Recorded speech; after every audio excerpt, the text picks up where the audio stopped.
All right, Shalom. I want to start off by giving all praises, honor, and glory to Yahweh, Ba'ashem Yahushai, Ba'ashem Harakakadash. Double honors to the apostles and elders of Great Millstone. Peace and salutations to the hopefully elect. And this is just an article-based lesson through the Spirit. I have been doing recent lessons on the color deception by Esau Edom. All right, and now this is another one, a part of Eve's deception with this social science, pseudoscience. Okay, and it comes from one of their founders, who they claim did the research on, the human people or the human races, and he came up with this standard, which is the races of man. Okay, the human standard, as we so-called go back now, is what is the human man, and it's from who? Johann Blumenbach. All right, this is him, right, from Gotha, Germany, in which he's an Edomite. Okay, this guy's an Edomite. All right, and he has pushed this madness all throughout the world. Okay, let's get to the point. It says Blumenbach was the first to show the value of comparative anatomy and the study of man's history. His research in the measurement of craniums led him to divide mankind into 5 great families. You see that? Caucasian, Mongolian, Malayan, Ethiopian, and American. His most important anthropological work was a collection of 60 human craniums described in his collections: Sua Cranium, Diversarium, Gentium, illustrate decades 1790 to 1828.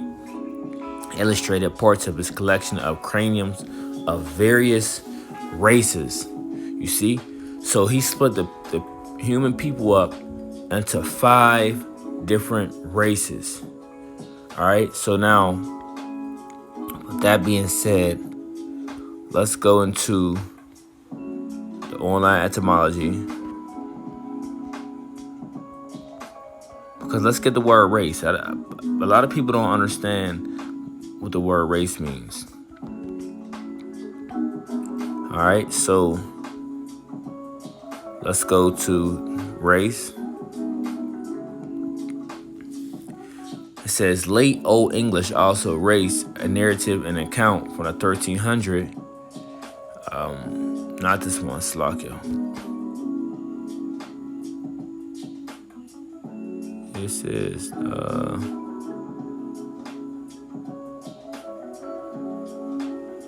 right. This is the one we want right here, Slovakia. So from the 1560s, it says people descended from a common ancestor, class of persons allied by common ancestry.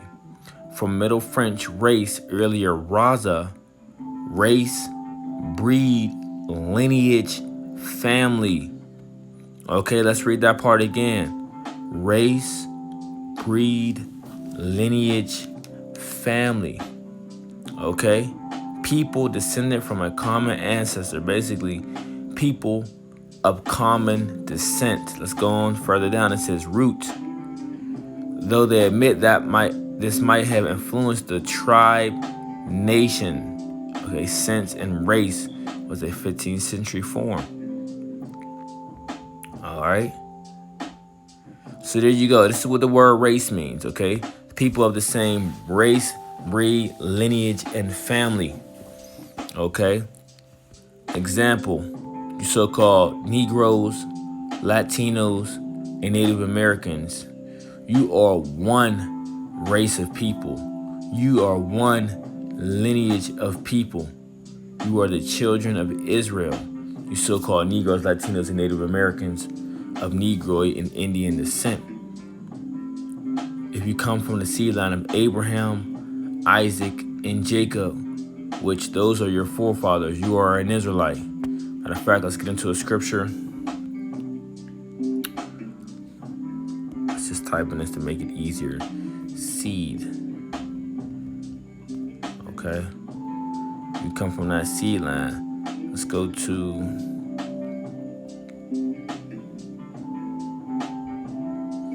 I want right here. All right, Hebrews 11 verse 17, and it says, by faith Abraham, when he was tried, offered up Isaac, and he that had received the promises offered up his only begotten son, of whom it was said, that in Isaac shall thy seed be called, accounting that the Most High was able to raise him up even from the dead, from whence also he received him in a figure. By faith Isaac blessed Jacob and Esau concerning things to come, because they both were blessed. And the point of this is what? It's all about that seed, though.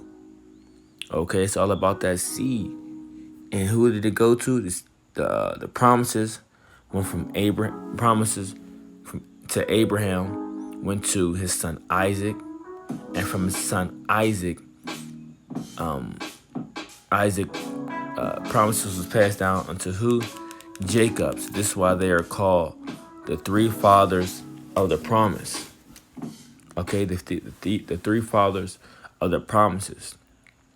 Okay, and it was passed down through them. All right. But point still being made that we are of the seed of Israel. We are of the same lineage. We are of the same race, according to the Bible. Okay, not according to what Ehab set up, not according to his pseudoscience and his madness and his own ideologies and philosophies of what he thinks it is, but no, according to the Bible. All right.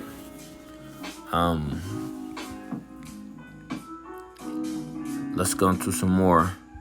All right, and this is all stemming from, like I said, videos that I've made dealing with E's color deception. You know,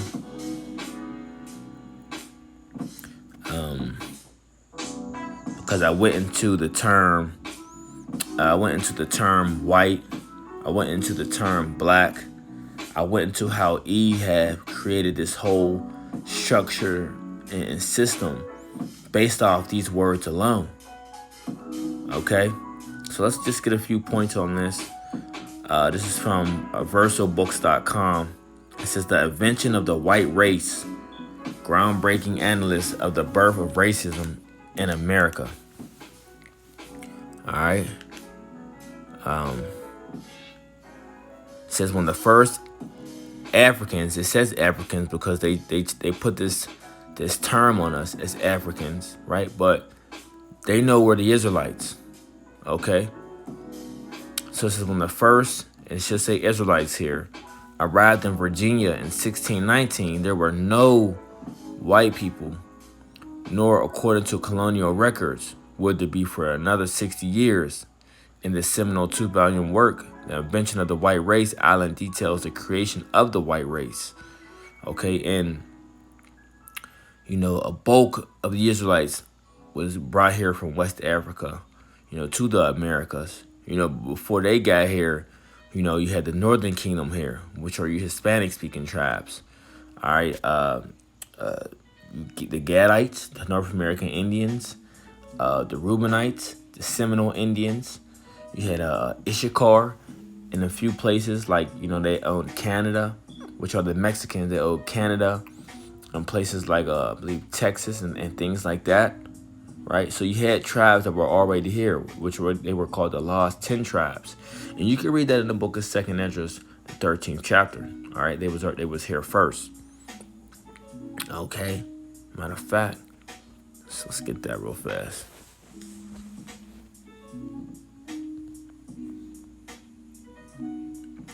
It's the book of 2nd Esdras, the 13th chapter, verse 40. It says,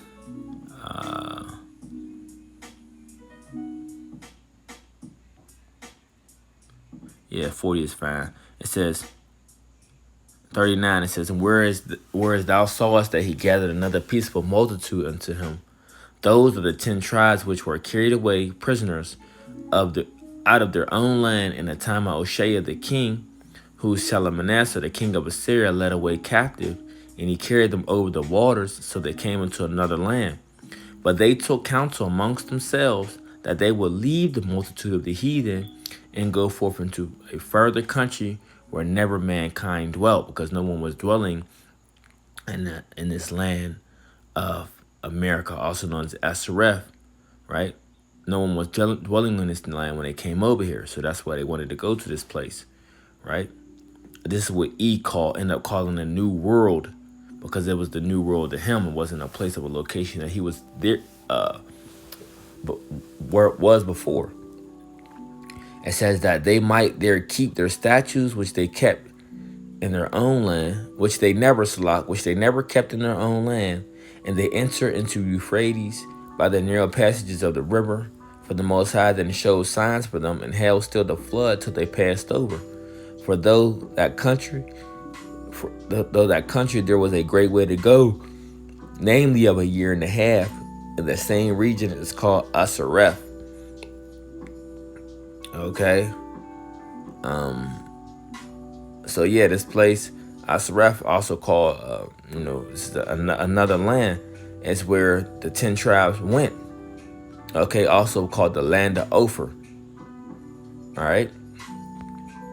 So they came to this land so they can keep the ways of the Lord, Now, when you go into another account dealing with King Solomon sent Hiram Abiff with a navy of ships over to the Americas to what? To grab different pleasant things, different animals, different riches, And how long did it take them to come to this place?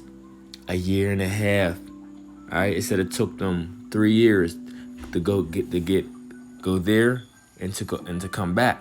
So it was a year and a half, the same time frame it took for the 10 tribes to come over here into the land of Americas. But that was just a bonus. So let's continue on with this article lesson. It says, Island details the creation of the white race by the ruling class as a method of social control. You see, and this is why it was all set up for what? For social control. In response to labor unrest,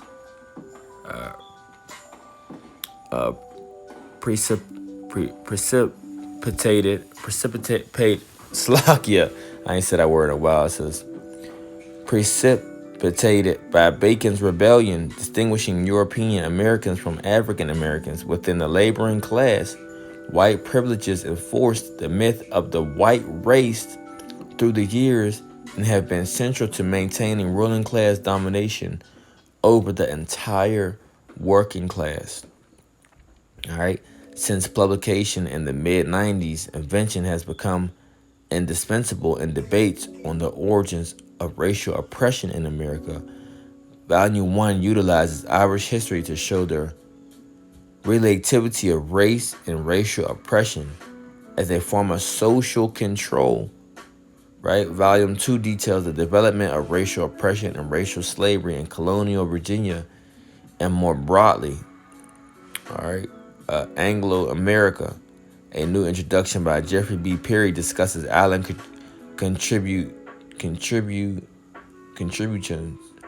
contributions, critical reception, and continuing importance.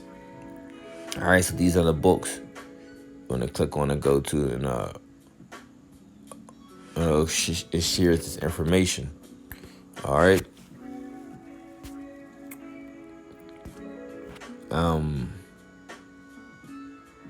Let's see what this one is. Get that one. Okay, so it says, this is from News Library, Virginia Education. Going back to go forward, Jacqueline Batalora explores significance of the term white people.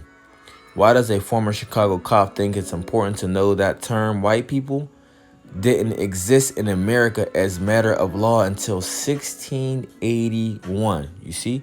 So this term have recently came about, right? There was no such thing as a white person before until 1681. What social and economic forces in colonial America invented a category of human beings with rights denied to non-whites, and why does it still matter? You see, because they set this whole term up for a social construct, right? And then when you go back even to the terms of the representation of, or the definition of the word white, and it goes into what? A person that will be successful, a person that is holy, a person that is pure, a person that is innocent, okay? A person that is basically to be above, that is to be higher than you. Then to term a person the opposite of black, to say, you know what? They are filthy and they are dirty. They are lower than me. They are savages. They are darkness. They are unsuccessful. So they have to be taught by the people who are successful, deemed the white people. You see, so this term plays a very, very vital role in America, Babylon the Great. You see? So it says, what social and economic forces in colonial America invented a category of human beings with rights denied to non-whites, and these would be, hence, the Israelites. Okay?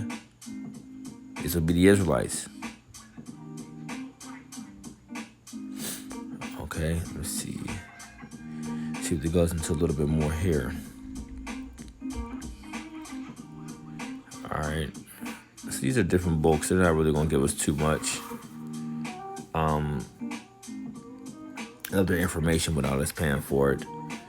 So basically, it goes into this book. It says the book provides a thorough examination of the underlying reasons as well as the ways in which white people were created. Right? It also explains how the creation of this distinction divided laborers and ultimately served the interests of the elite. All right. The book goes on to examine how foundational law and policy in the U.S. were used to institutionalize the practice of white people holding positions of power. Finally, the book demonstrates how the social construction and legal entitlement of white people has ultimately compromised the humanity of those so labeled. You see? So of them creating this social construct of these races and these different terms that they put on people, they were able to, create a whole system within that to say, you know what, we're white, we're this group of people that we're above everyone, and people lower than us that's not white, they're ultimately by this distinction or this category that was created to be deemed lower than us automatically. Okay?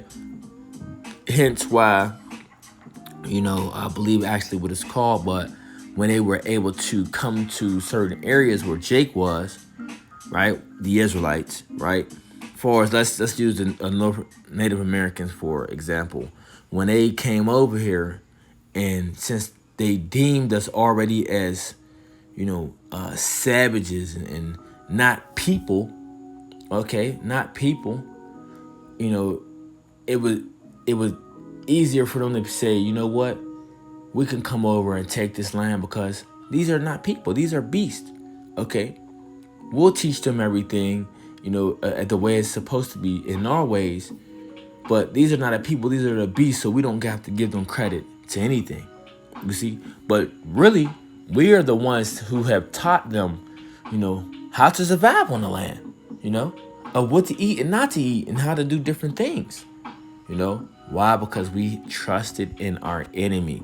Now, it was prophecy for us to fall to the hands of our enemies for the disobedience unto the Lord, and for prophecy to be fulfilled for us to go into captivity unto them, But there was one thing that we did that we were told not to do, on how we fell so easily. It's the book of Ecclesiastes 12 verse 10. It says, never trust thine enemy, for like as iron rusteth, so is his wickedness. Though he humble himself and go crouching, yet take good heed and beware of him, and thou shalt be unto him as if thou hast wiped a looking glass, and thou shalt know that his rust have not been altogether wiped away. Set him not by thee, lest when he have overthrown thee, he stand up in thy place. Neither let him sit at thy right hand, lest he seek to take thy seat, and thou at the last remember my words and be pricked therewith. Okay? And this is what he did, you know. He came very humble, right? He speaketh sweetly with his words, right? But his heart was imagining how he could overthrow thee. Okay, how he can take over the land, how he can put you into chains, you know. And he uses his forked tongue, which he was given. He uses his forked tongue and his sweet, smooth words to his advantage to take us down, you know. But it was all set up through the Spirit, you know, for these different things to happen to us, you know, regardless, you know. But I just wanted to make mention of that. All right. So it says science as a justification for racism, and this is what I was just speaking on. So it's going to go a little bit more into it. It says, during the 19th century, Darwin published On the Origin of Species, 1859, his book documenting the process of evolution. Darwin believed in a natural order to the development of species. The weak die off and the strong survive. Although evolutionary theory is not racist, quote unquote, as they say, philosophers in social science use Darwin's theory and pseudoscientific ways to justify genocide and racism. I just spoke on that. I said they looked at us, the Israelites in the whole, you so-called Negroes, Latinos, and Native Americans, right, as beasts, as animals. So they use the pseudoscience and justification to kill you off and get away with it and think as if it was nothing, because what? They didn't deem you as a people. You weren't labeled and turned white as they were, so they was justified in doing so. Okay, let's read that again. Let's go back. Let's read this again, because this is what actually took place. This is what actually happened. These are things that are still in effect today. A reason why they justify these different things, you know? And these are different philosophers and so-called scholars that the world honors today, and they still follow in certain modernized footsteps as back then, you know, just with a little finesse to it, you know. So it says, although evolutionary theory is not racist, philosophers and social scientists use Darwin's theories in pseudoscientific ways to justify genocide and racism. This thinking was later called social Darwinism and had brutal implications. In 1838, J.C. Pritchard, a famous anthropologist, lectured on the extinction of human races. He said it was obvious that the savage races could not be saved. It was the law of nature, man. This is the devil, man. Esau, Edom is the ultimate devil. He used his different scientific methods and ideologies that he came with, his own theories, to justify why I'm going to kill off these people. Why it's okay to kill off and take over these group of people. Why I'm able to plunder, rape, rob, and murder these people. You see? I can do this. Why? Because these aren't humans. These are savages, right? These are savages, right? So it says, he said it was obvious that the savage races could not be saved. It was the law of nature, you see? So this is the theory of E, man. This is how E thinks about you so-called Negroes, Latinos, and Native Americans. And the men of the Lord and the prophets, we are telling you this. We are trying to explain this to you. But Jake do not want to listen. All right? Continuing on. In 1864, W. Winwood Reade, an esteemed member of both London's Geographical and Anthropological Societies, published his book called Savage Africa. He ended the book with a prediction on the future of the black race. England and France will rule Africa. Africans will dig the ditches and water the deserts. It will be hard work, and the Africans will probably become extinct. We must learn to look at the result with composure. It illustrates the benefit of law of nature, that the weak must be devoured by the strong. You see? So they deemed this as the law of nature, as if this way of life was to be normal. Now we gotta understand that, they always pose this title of Africans. And yes, they did do certain things to Africans, but a lot of this African terminology is a cover up for thy hidden ones. And who are thy hidden ones? The Israelites. Okay, so let's get this scripture real fast, because that's part of his crafty counsel of putting this false identity on us as to be Africans. And ye know damn well, and all the scholars know damn well, that we are not Africans. They know this. You see, they know this information already, but they have to keep this. They have to keep this lie going. You see, because they don't want the people. They don't want the true people of the Lord, the true Israelites, the true Jews, to find out that they're the chosen people, that they're the Israelites of the Bible, right? The book of Psalms 83 verse 2, it says, "For lo, thy enemies make a tumult, and they that hate thee have lifted up thy head. They have taken crafty counsel against thy people, and consulted against thy hidden ones." And what I'm reading to you with this pseudoscience and these different false scholars and things of this sort, this is some of their crafty counsel that they have took against our people. Okay, not even just against the people of the Lord, which are the Israelites, but the entire world, man. Okay, for what? For the Edomite supremacy. Because as we read, the term white didn't exist in 1681. So this was a newly created term to create this social construct, this social, basically Edomite empowerment, right? Which was covered up, with the term of white, okay? Because Esau has always been trying to run from his identity. Like, you see, while trying to hide our identity, he was running from his identity, you see? But the Lord is exposing this devil, man, through his men of the Lord, the servants, the prophets, And not only just us, the Lord is making Esau beer, where he's using Edomites to expose other Edomites. you see what I'm saying? So he's losing, man. He's losing badly. All right. So continuing on, verse 3, it says, "They have taken crafty counsel against thy people, and consulted against thy hidden ones. They have said, come and let us cut them off from being a nation, that the name of Israel may be no more remembrance." You see? So his whole plot and his plan was to cut us off from being a nation, man.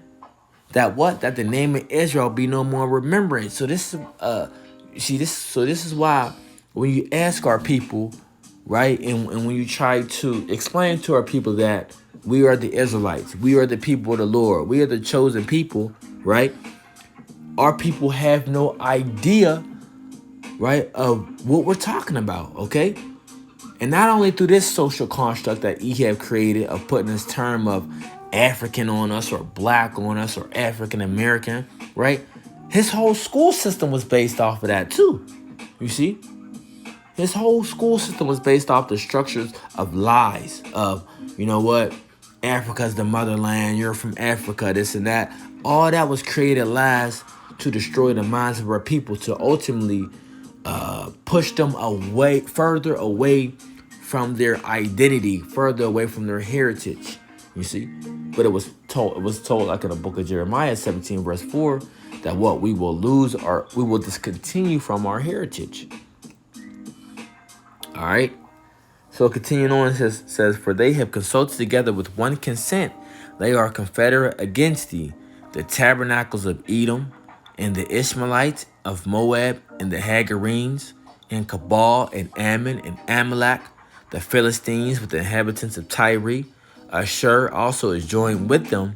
They have hope in the children of Lot." Salah. You see, so all these nations in entirety, they have all came against us as in one, right? So when our people think about, why is these different nations around the earth flourishing and we're not? And through the spirit, we know we're the greatest people.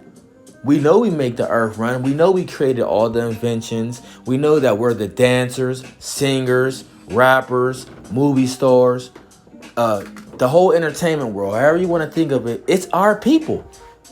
It's the so-called Negroes, Latinos, and Native Americans. We are the people who are the entertainment of the earth. Without us, like it says, if the soul would have lost its savor, then it will be worth nothing. So we are the soul of the earth, right? When you look at it in a global aspect, but people are wondering, we're the cookers, we're everything. We created all this. But when you say, well, wait a minute. Why are the other nations flourishing and we're not? Why are they flourishing? Why is these other nations able to come together and be as one and unite and all these different things? Well, it all goes back to the curses. You see? Or why are these other nations not going through the things that we got to go through? You know what I'm saying? Why can Africans or East Indians come over here and get basically loans and all this? Why are they able to do this? You see? Because at the end of the day, they are consent and they're with the plan with Edom, right? To basically to further destroy us when you look at it. You see? Further destroy us. When you see these different gas stations and nail salons and 7-Elevens and, different little mini marts all around our areas, these are all places of the other nations, man. Okay? But at the end of the day, they are still all joint forces with E. These other nations ain't with us. You know what I'm saying? Or asking to stand with us. For real. But the point is, they all have joined together to further help destroy us with E. To cut us off from being a nation. That's and I spoke on that kind of further than I wanted. Let's get this and let's continue to move on. It says, Lamentations 2 verse 15, all that passed by clapped their hands at thee. They hissed and wagged their head at the daughter of Jerusalem, saying, is this the city that men called the perfection of beauty, the joy of the whole earth? All thy enemies have opened their mouth against thee. They hiss and gnash the teeth. They say, we have swallowed her up. Certainly this is the day that we have looked for. We have found it. We have seen it. Let me see. And this is not the one I wanted, but this is also a good one. So this is basically talking about the enemies. It's talking about the other nations, man. You see? They laugh at the condition that our people are in, Roughly paraphrasing, the one I was looking for goes into how these nations don't ask to help us, so to speak. They just sit back and watch, and they could continue to collect and gain off our people's ignorance. You see, they don't explain to our people anything. They rather collect and gain off it, because it's beneficial to them. But going back into the point, right? Kind of got sidetracked. Going back to the point. All right, so dealing with this science as justification for racism. It says, it should be noted that there were many examples of this type of thinking. Pritchard and Reed were all highly regarded thinkers, you see? So these different people that was set up with these ideologies and theories, these people are still highly regarded today. These people are still highly regarded today. These people are still in textbooks in these different universities and even in these elementary and middle and high schools, this whole school system.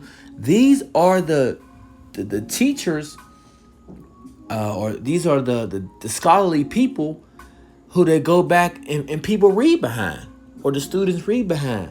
Darwinism. Why are they still teaching Darwinism in the school system? Right? Which that shit clearly does not make any sense. Darwinism, you see?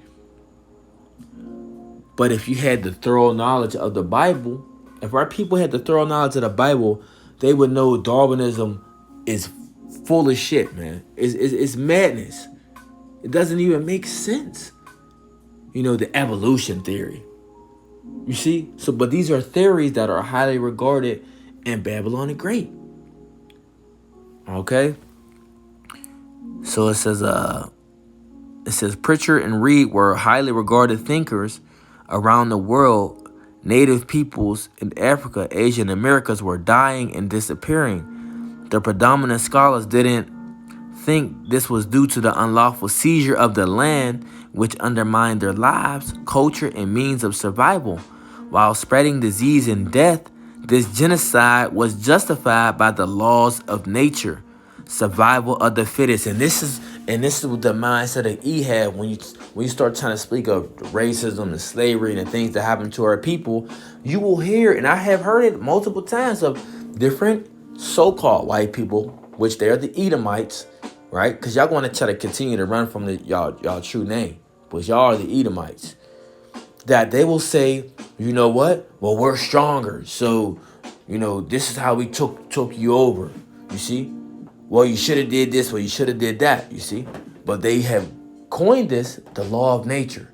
The strong survive. Now, the question that our people should be asking is how? Why? Why did we go through slavery? Right? How did this take place? Why would God? That's what people need to start asking. Why would God let this take place? What was the reason for that? Why did we all go through this? You see? But our people do ask these questions, but they're not getting the answers because they're not going to the right sources. I'm gonna show you why and how this has took place. You see?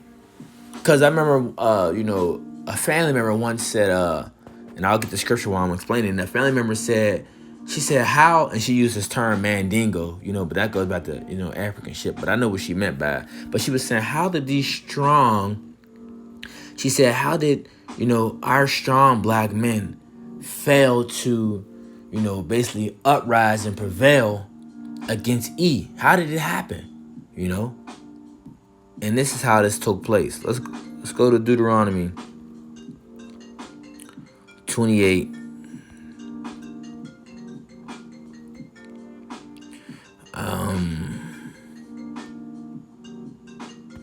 Let's see. See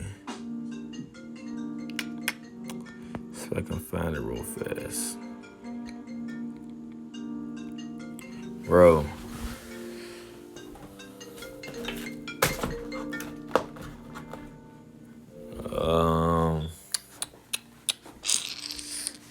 Let's see.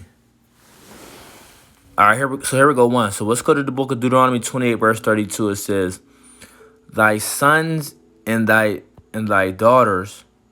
Matter of fact, let's go to the top so we can get some understanding. This Deuteronomy 28, verse 1. It says, "And it shall come to pass, if thou shalt hearken diligently unto the voice of the Lord thy power, to observe and to do all his commandments which I command thee this day, that the Lord thy power will set thee on high above all nations of the earth." You see?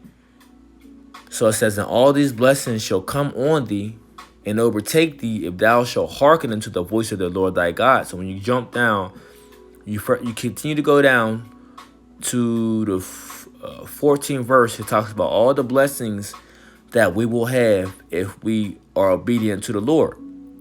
All right. So verse 15, it says, "But it shall come to pass, if thou wilt not hearken to the voice of the Lord thy power, to observe and to do all his commandments and statutes which I command thee this day, that all these curses shall come upon thee and overtake thee." Okay. So when you read Deuteronomy 28 chapter from 15 on down, it talks about all the curses that will compass us as a nation of people, right? Hence, you see the things why we are going through what we are going through today, even until now.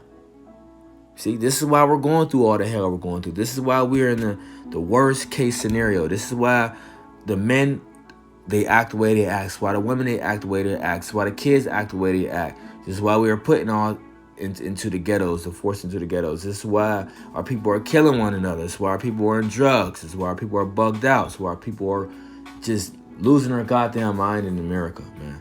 Now, E has a lot to do with these things too, systematically and structurally, as he has set up all this BS to drive our people's minds further than the Most High, and to get off or do not have the spiritual connection with the Most High and with the earth and things like that. E has a lot. We could get on his ass for days about how he set certain things up to destroy the minds of our people, man. You know, but ultimately a lot of things befell us for our disobedience to the Lord. But let's go back so I can answer this question. Deuteronomy 28 verse 32, it says, thy sons and thy daughters shall be given unto another people, and thy eyes shall look and fail with longing for them all day long. You see, this is talking about captivity, slavery. So when you see these different movies take place, and when you see our children getting traded off, you know, auctioned off and things like that, it says what? It says our eyes shall look and fail with longing for them all day long. You see, that sad look, you know, of watching your child being shipped off, knowing that you will more than likely never see them again. That's all in the curses, man. You see, this was prophesied that this would take place and happen to us. It says, and there shall be no might in thy hand, meaning power. So our power was stripped from us. You see, our power was stripped from us. So we weren't able to do what we needed to do to get our children back. Okay, now you had different uprisings and rebellions and things like that took place, but there wasn't too many that were very successful. Okay, we might have took over towns and or cities and killed hundreds of Edomites for a time being. You know, maybe it could have been a week or two when we strong held at different places, but as far as being successful, it really didn't work, you know. But one of them I know that did work was I believe it's called the Haitian Rebellion, you know, by Lucien, is it Lucien? To Levior Toussaint or something like that. That one was successful. Okay, but you see the effects of that successful rebellion did to Haiti. You see, it's one of the poorest countries in the world. You see, so that's the aftermath of that successful rebellion, one of the poorest places in the world. You see, but nevertheless, they were successful. So all the power and all our might got took out of our hands. Deuteronomy 28 verse 64 says, and the Lord shall scatter thee among all people from one end of the earth even unto the other, and there thou shalt serve other gods which neither thou nor thy fathers have known, even wood and stone. You see, and among these nations shalt thou find no ease. So this is another prophecy that happened to our people. We have been scattered among all the people. So you literally have Israelites throughout all the four corners of the earth scattered through via slavery. Okay? And it says what? We shall worship other gods, wood and stone. You see? So all these different religions and idols that our people now worship. Okay? And it says, among these nations thou shalt find no ease, neither shall the sole of thy foot have rest. No ease meaning comfortability. Rest, comfortability. So among these nations where our people are residing at, we don't have comfort. We don't have security. You see, you may go a day or two where you might be feeling good or things like that, but then your mind is back to maybe contemplating or racing and thinking how you're going to get this done or get that done. You see, that's a mind with no ease. That's a mind with no security. A lot of these Edomites, they don't got to go through that. They don't have to have that type of mind frame. You see. But like I said, they have set it all up in a way of the reason why it's like that, you see. But we talk about more on a high level Edomites, more of the richer Edomites. Not even on the elite level. I'm talking about richer Edomites where they can leave their screen door open type of Edomites. You know what I'm saying? They have a sense of rest, which slowly but surely they are losing that because of the destruction of America, Babylon the Great, man. And everything is being destroyed, you know, for the economy. And, you know, with the structure of this COVID-19 thing going on and the mask and all that. So they're starting to lose their comfort and their ease. You know what I'm saying? They're starting to feel like in a box, like we are as a people, because we feel like we're in a box. You know what I'm saying? And this is the reason why you see a lot of people act out in different ways too, because they may not know they're in a box.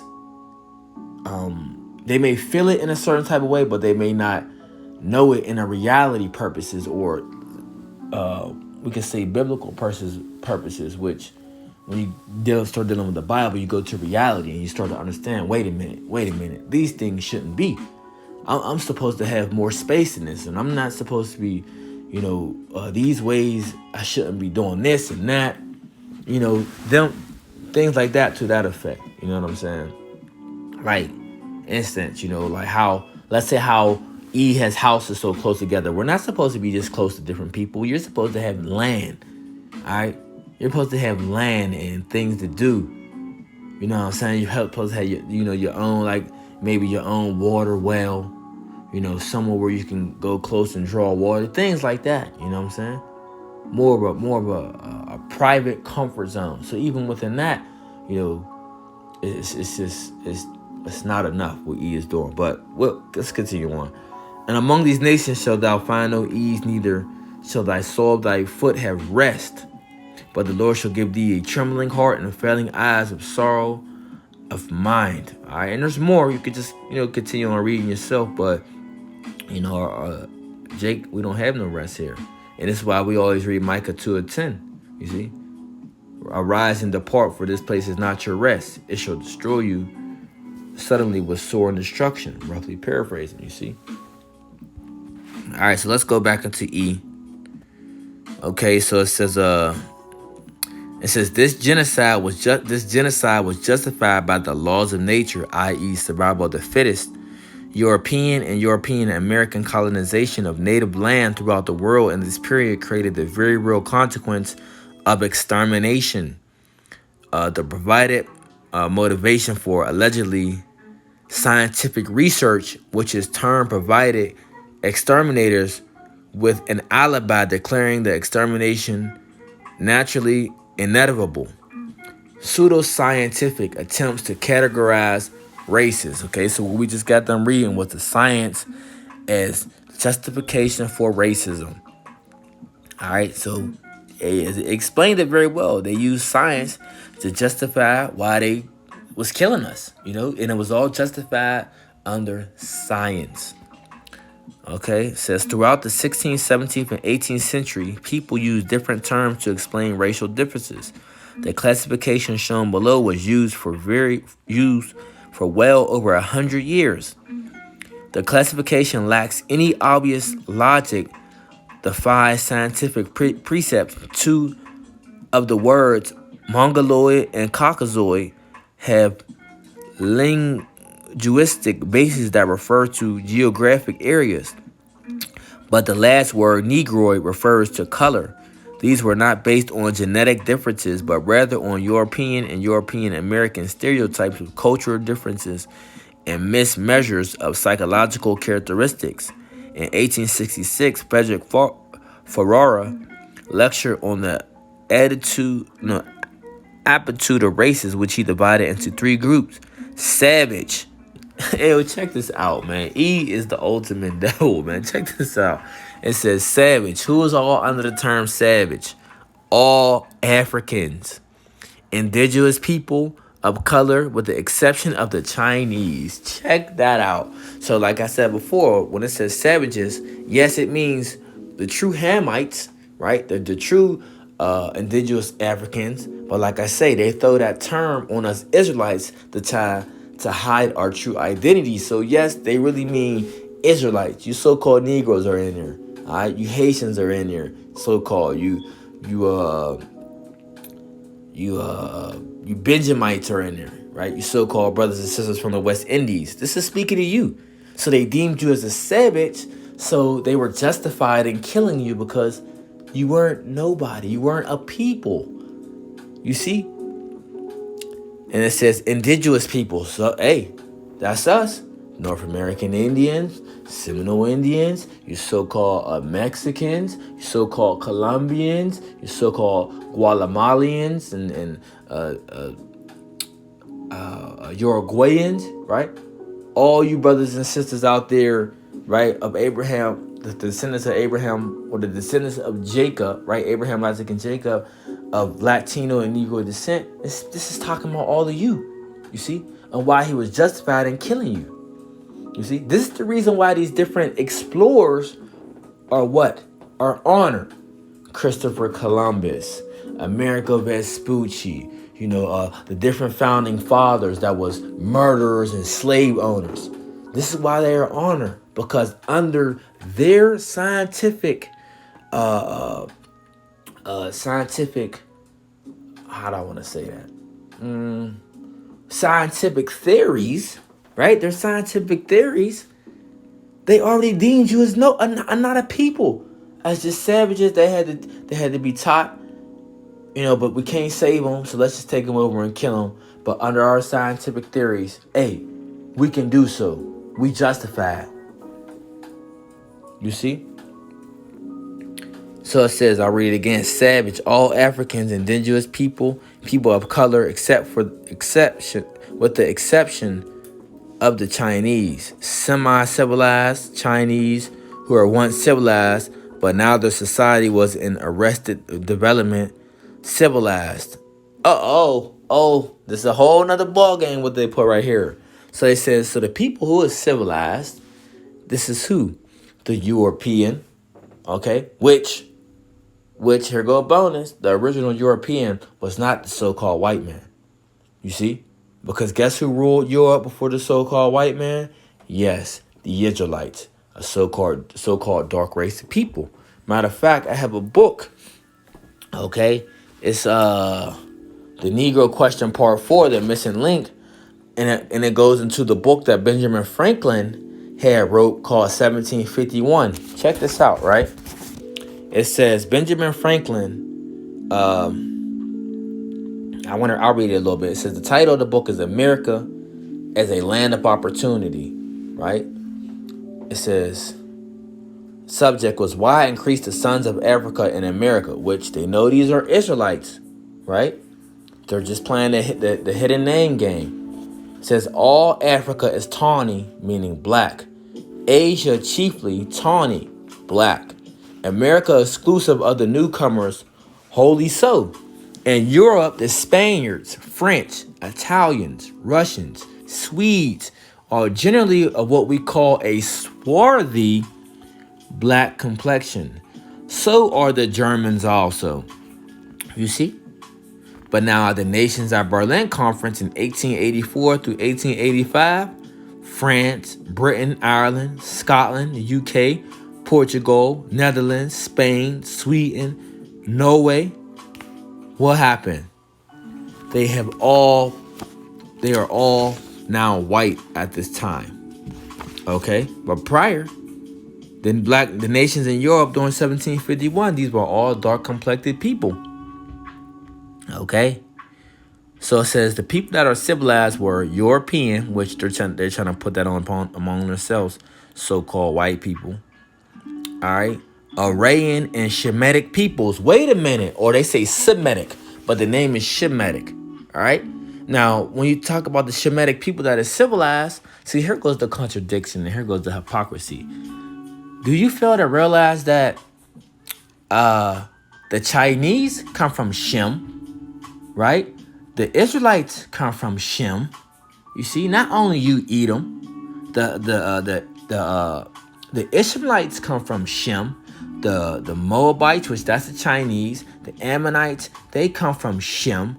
The Elamites, which are the East Indians, they come from Shem too. You see, so there's more that come from Shem than what you think. Okay, the Shemitic peoples. You see.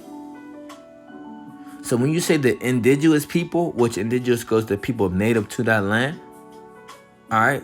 Like the North American Indians and the Seminole Indians, they come from the line of Shem because they're Israelites, right? People of color, okay? Which all people of color aren't Israelites, but majority of them are. You see? But that's what? They come from Shem, okay? And speaking of civilized, who civilized your ass during the Dark Ages, man, when you ain't know how to wash your ass? The Moors, so-called Moors, which those were Israelites who just converted to Islam. You see? Let's continue on. You know what? But yeah, I mean, this is for another lesson. I'll go continue on into medicine and further down this article. This is called Racial Equality, racialequitytools.org.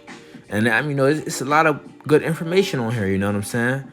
Lord willing, I'll be able to continue to go through it, but this lesson actually went longer than I expected. But hey, it's all the spirit, man. So at the end of the day, Lord willing, hope this quick lesson was edifying. I just, spirit had me bring more information of this out.